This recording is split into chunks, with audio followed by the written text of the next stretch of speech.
कहानी की शुरुआत में हम निक नाम के एक बच्चे को देखते हैं जिसे उसके गांव के बाकी बच्चे बहुत ज्यादा परेशान करते थे। निक के पास उनसे बचकर भागने के अलावा और कोई चारा नहीं था और वो सब अक्सर उसका पीछा करते हुए उसे पत्थर मारा करते। और ऐसे ही जब एक दिन निक उन सबसे बचकर भाग रहा था तो उसकी नजर कुछ आदमियों पर पड़ी जो कुंफू सीख रहे थे। निक भी तुरंत ही उनके मास्टर के पास पहुंच गया और कहा कि वो भी लड़ना सीखना चाहता है ताकि वो भी किसी से डरकर भागने की बजाय अपनी रक्षा खुद कर सके। लेकिन वो मास्टर उसके साफ इरादों के बावजूद भी उसे मार्शल आर्ट्स नहीं सिखा सकता था क्योंकि उसके गांव में बच्चों को मार्शल आर्ट्स सीखना मना था। पर तभी निक के पिता भी वहां पहुंच गए और उन्होंने निक को तुरंत ही वहां से चलने को कहा, जिसके बाद वो उसे एक साधु के पास लेकर गए। असल में उसके पिता किसी भी हाल में निक को मार्शल आर्ट्स नहीं सिखाना चाहते थे क्योंकि उनके हिसाब से लड़ना सीखने के बाद लोग ठग बन जाते हैं। इसीलिए वो चाहते थे कि वो साधु निक को ये बात समझाए और उसके पिता की मदद करने के बजाय उस साधु ने तो निक को मार्शल आर्ट्स सीखने की इजाजत दे दी क्योंकि साधु जान गया था कि निक ये सब खुद को बचाने के लिए कर रहा था।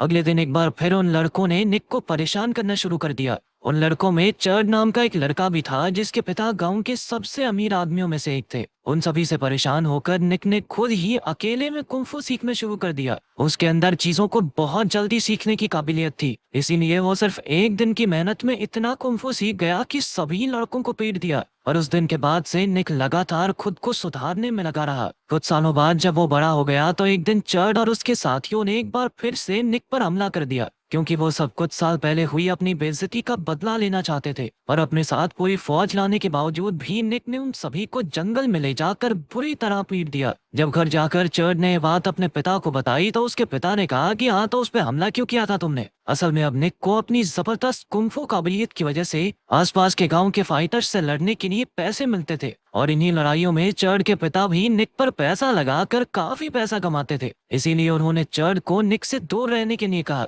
पूरे गांव में निक को एक खतरनाक फाइटर के साथ साथ पैसे बनाने की मशीन भी कहा जाता। लेकिन यह सब उस दिन बदल गया जब निक की लड़ाई खारू नाम के एक फाइटर से हुई। उस लड़ाई के दौरान खारू ने निक को बड़ी आसानी से हरा दिया। इस बीच वो बेहोश होकर नदी में गिर गया, लेकिन उसके मतलबी गांव वाले उसे बेहोशी की हालत में ही छोड़कर चले गए। और थोड़ी देर बाद एक शराबी ने निक को खींचकर नदी से बाहर निकाला और जैसे ही उसे होश आया तो उसने सबसे पहले अपने मास्टर और साथियों के बारे में पूछा, जिस पर उस आदमी ने उसे समझाया कि दरअसल उसके हारने की वजह से उनके पैसे डूब गए, इसीलिए वो लोग उसे गुस्से में यहीं पर छोड़कर चले गए। ये सुनकर निक को बहुत ज्यादा बुरा लगा। इसके बाद उस आदमी ने निक को जगह जगह जाकर अलग अलग कुंफू स्टाइल सीखने का सुझाव दिया क्योंकि उसके मुताबिक उनके गांव में जो तकनीक सिखाई जाती थी वो काफी कमजोर थी और इस तकनीक से तो वो ज्यादा आगे नहीं जा पाएगा। निक ने उस आदमी की बात समझी और फिर वो अपने सफर पर निकल गया। कुछ देर तक चलने के बाद वो एक कुंफू स्कूल में पहुंचा और उसने तुरंत ही सीखना शुरू कर दिया। और जब उस स्कूल के टीचर की नजर निक पर पड़ी तो उन्होंने उससे वहां आने की वजह पूछी,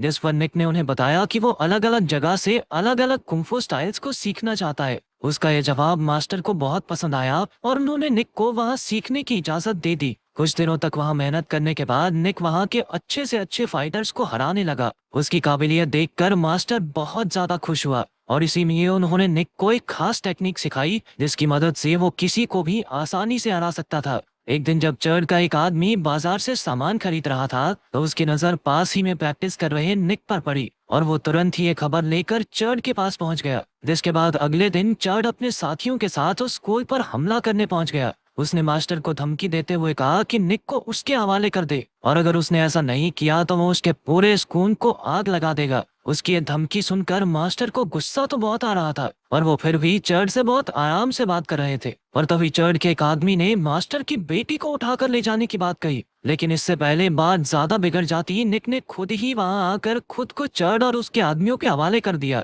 चर्ड निक के हाथ बांधकर उसे घसीटकर वहां से ले जाना चाहता था और उसी वक्त उसके आदमियों ने गांव वालों के घर जलाने शुरू कर दिए। ये देखकर निक खुद को रोक नहीं पाया और उसने तुरंत ही खुद को आजाद कर दिया। उसने चर्ड के ऊपर हमला करके उसे बुरी तरह पीटा और फिर गांव वालों की मदद करने पहुंच गया। उधर चर्ड के पास अब हार मानने के अलावा और कोई चारा नहीं था, इसीलिए वो तुरंत ही वहां से भाग गया। इस सब से निक समझ गया कि अगर वो ज्यादा दिन तक उस स्कूल में रहेगा तो उन सबकी जान खतरे में पड़ जाएगी, इसीलिए उसने वहां से निकलकर कहीं और जाने का फैसला किया। उधर चर्ड के पिता उससे बहुत ज्यादा गुस्सा थे क्योंकि वो निक को वापस लाने में नाकामयाब हो गया था। निक के बाकी फाइटर्स से ना लड़ने की वजह से चर्ड के पिता अब उस पर सट्टा नहीं लगा पा रहे थे अपने पिता से डांट खाने के बाद चड और उसके आदमियों ने उन सभी गांव वालों को मारने का फैसला किया जिन्होंने भी निक की भागने में मदद की थी। उधर जब निक जंगल के रास्ते से जा रहा था तो उसकी मुलाकात बुमकट नाम के एक आदमी से हुई जो उसके साथ मिलकर कुंफू सीखना चाहता था। अगले दिन निक और बुमकट एक गांव में पहुंचे जहां रात को एक शो होने वाला था।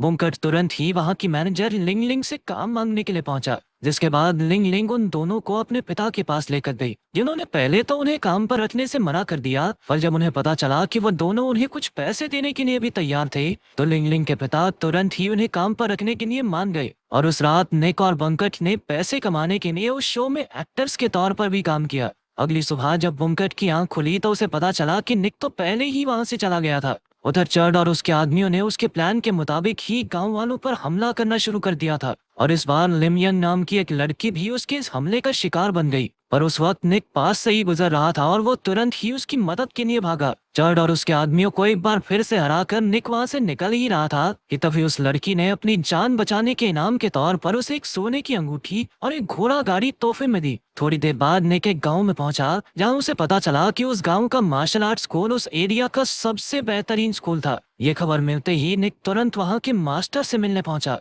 जिसने निक की काबिलियत को देखकर उसे तुरंत ही अपना शिष्य बना लिया। और फिर मास्टर ने उसकी मुलाकात बंकट से करवाई जो पहले ही वहां पहुंचा हुआ था। इसके बाद निक ने लगातार उस मास्टर से सीखना शुरू कर दिया और कुछ दिनों बाद ही मास्टर निक की मेहनत और काबिलियत को समझ गया था। इसीलिए उसने निक को एक होने वाले मुकाबले में हिस्सा लेने को कहा, जिसके बाद निक जोरों शोरों से मुकाबले की तैयारी में लग गया क्योंकि वो किसी भी हाल में अपने मास्टर की नाक नहीं कटवाना चाहता था। मुकाबले के दिन निक की मुलाकात लिंग लिंग और लिम युआंग से हुई जो उस गांव में घूमने आई हुई थी। मुकाबले से पहले सभी लोग निक और उसके मास्टर को कमजोर समझकर उनका मजाक उड़ा रहे थे, पर लड़ाई शुरू होते ही निक ने अपनी काबिलियत से सबका मुंह बंद कर दिया और अपने मास्टर का नाम रोशन करते हुए वहां के सभी फाइटर्स को हरा दिया। प्रतियोगिता खत्म होने के बाद निक अपने मास्टर को अलविदा कहकर अपने सफर पर आगे बढ़ गया और इस बार उसके साथ बंकट, लिंग लिंग और एक आदमी और जाने वाला था। जल्दी ही वो लोग एक आदमी से मिले जिसे शराब पीना बहुत पसंद था और इसके बावजूद वो वहां का सबसे बेहतरीन तलवारबाज था।